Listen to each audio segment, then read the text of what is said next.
This is going to be a hot take after what Disney just did to Lilo and Stitch, but I believe that Disney should remake the original Star Wars trilogy. Let me explain. The year is 2005, and C-3PO gives this look when he is told in Revenge of the Sith that he's going to have his mind wiped. Now, 13-year-old me realizes that means R2-D2 is going to know everything. Is that a problem? It is 2008, and Anakin Skywalker gets an apprentice in the Clone Wars movie. The question comes, where is she during Revenge of the Sith? It is 2014. We're introduced to Kanan Jarrus in the Rebels TV show, which is set 5 years before New Hope. He not only is a survivor of Order 66, but meets a young Ezra Bridger who's going to be his apprentice. In 2015, at the ending of that first season, we now understand that the Agent Fulcrum, who they've been working with for the Rebel Alliance, is actually Ahsoka Tano, who has survived Order 66. In 2019, in the video game Star Wars Fallen Order, we are introduced to Cal Kestis, again, another survivor of Order 66, who then goes to work with another survivor of Order 66 to rebuild the Jedi Order. Now, caveat to that, I have not played the second game, so I don't know how that story ends so far, and I believe there's going to be a third one, which means Cal is still alive, and I don't know whether or not he's actually going to live to see the Age of Rebellion. It is 2022, and we are shown that an aging Obi-Wan has an adventure with a young Leia, which now brings a little more emphasis to her message to him through R2-D2 in A New Hope. It is 2024, the Bad Batch is ending, and it does a time jump to the beginning of the Age of Rebellion, and Omega is choosing to go ahead and join the Rebellion. Now, a big part of the Bad Batch was also talking about Project Necromancer, which is the project that eventually leads to Palpatine being reborn in the sequel trilogy. It is now 2025, and Tales of the Underworld shows us that Asajj Ventress is now alive again. Not only is she alive, but she is traveling with a survivor of Order 66. Not only is she alive and traveling with a survivor of Order 66, but her lover, Quinlan Voss, is alive, has survived Order 66, and has created what they call the Hidden Path, which is actually helping surviving Jedi get away from the Empire. And all I'm going to mention from 2024 is the Skeleton Crew. We're introduced to another Jedi character who apparently survived Order 66 and also is alive during the Age of Rebellion because Skeleton Crew takes place 9 years after the fall of the Empire. So where am I going with this? The issue that I have with Star Wars as it keeps expanding and specifically staying within the time period of the Age of Rebellion and shortly after is they keep showing that a lot more Jedi than Obi-Wan and Yoda survived Order 66, which is what we were led to believe with the original trilogy. And my issue is, especially with lines like, no, there is another from the end of Empire Strikes Back, is where are all the other Jedi? We are made to believe that Luke Skywalker is the only hope for the Jedi returning, but since then, as the universe has expanded, we keep finding out more and more Jedi have survived Order 66.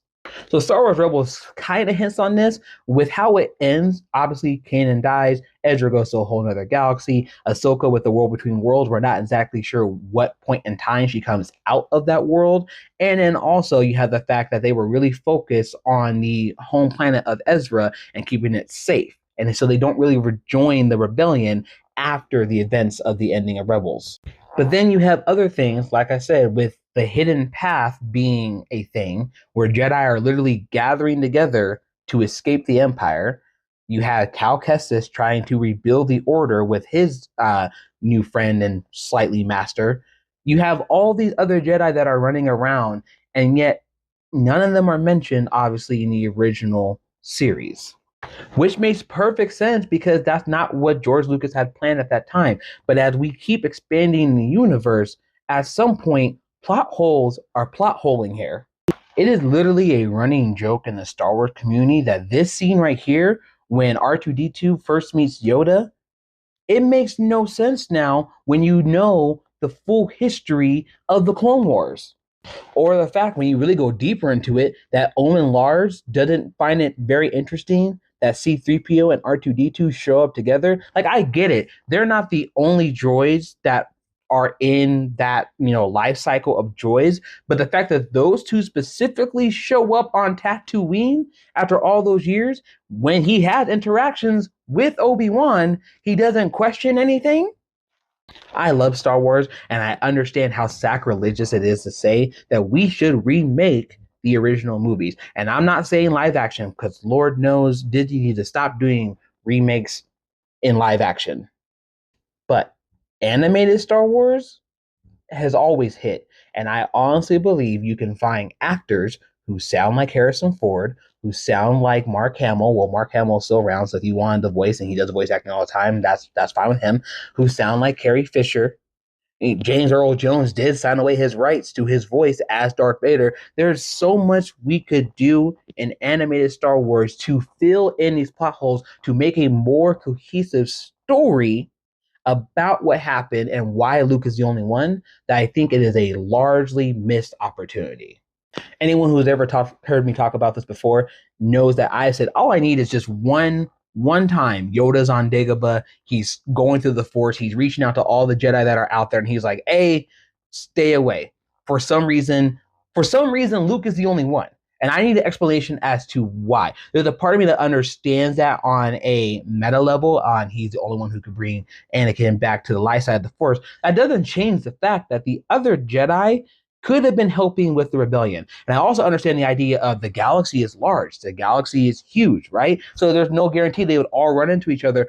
But that's not what Star Wars keeps showing us. The fact that Tales of the Underworld literally has a random kid show up and just run into Ventress shows the galaxy isn't that big. This has been on my mind a lot. I think it could be done well. Give Dave Filoni, give Jon Favreau the reins, allow them to really sit down and work together and go through what has been introduced through the Clone Wars, what has been introduced through the games. How can we create a bigger epic in terms of all this and make a TV show, not animated movies? That's another big part. Make animated TV shows that redo the original movies. And what I mean by that is you have 2 seasons for each single movie. You have basically the retelling of it, but in between that, you add a little extra here and there that shows what maybe these other characters are doing throughout the galaxy. You show what other sects of the rebellion are actually moving. We just did that with Andor, so we know that there's other levels of rebellion out there. That means, in my personal opinion, other Jedis would have joined. You're not going to sit there and tell me that Ezra and Kanan were the only ones that worked with the rebellion to bring down the Empire. Too much has been introduced. Too much has been left unsaid. I need a meta narrative that really dives deep into everything that has been introduced in this time period to fill in those gaps. And yes, you can have your scene where Yoda still acts like all wild and out with R2D2 because it's just something that, maybe they worked out beforehand, or R2 is just being the loyal droid he is, just happens to go along with Yoda's crazy shenanigans, right? I don't care. Just, I need closure on this. And I hope that other people agree with me. But besides that, I am a coming author. Thank y'all for getting caught up with me on my favorite media. God stay the same. I will catch y'all later. Love y'all. Peace.